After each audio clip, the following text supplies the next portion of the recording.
Ang araw guys, tapos na nga pag-renovate ng aming computer shop at magkano kaya lahat yung ginastos namin, kaya samahan nyo kami.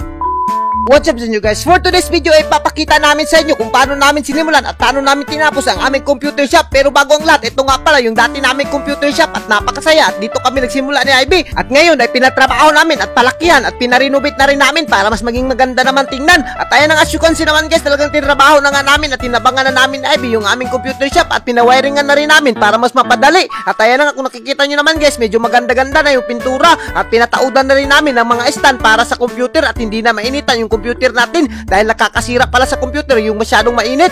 At as you can see naman guys, halos inabot na kami ng gabi dito sa kaka-install. At as you can see naman guys, ako lang pala yung nag-install yan at nagpatulong na rin ako sa mga player dito dahil napaka-excited sila. At ayun nga, as you can see naman guys, kaya hindi ako marunong mag-install dito, talagang sinubukan ko para matistingan ko naman kung gaano kalisod magtao dito ng computer. At ayun nga, unti-unti na akong natututo dito sa buhay ko. At alam nyo ba guys, kahit nakakapagod ay tiniis ko na lang kahit inabot na kami ng gabi dito kaysa naman mag-suhol pa tayo. Napakamahal naman talaga ng suhol sa technician, kaya ako na lang yung nagmano-mano na magtao dito. At as you can see naman si IB guys, talagang hinuwatan niya ako. At kung nakikita nyo guys, malapit nang matapos yung in-install namin at kunti-unti nang nabubuo yung computer shop namin. At sa puntong ito ay pumunta muna kami ng hardware dahil bumili kami ng ceiling fan. At ayan ang as you can see naman guys, nangmili kami dito ng mga electric fan na napakasarap naman talaga. At as you can see naman guys, talagang naglilisod pa kami kung ano yung pipiliin namin dito dahil pipili lang kami ng baratoon para swak naman sa budget namin. At sa puntong ito ay kinuha na nga ni ate yung ceiling fan na napili namin at ito nga pala yung napili namin. At siyempre pinatestingan rin namin para kung tutuyok ba dahil baka yung tag-iya yung tumuyok dito, hindi yung electric fan.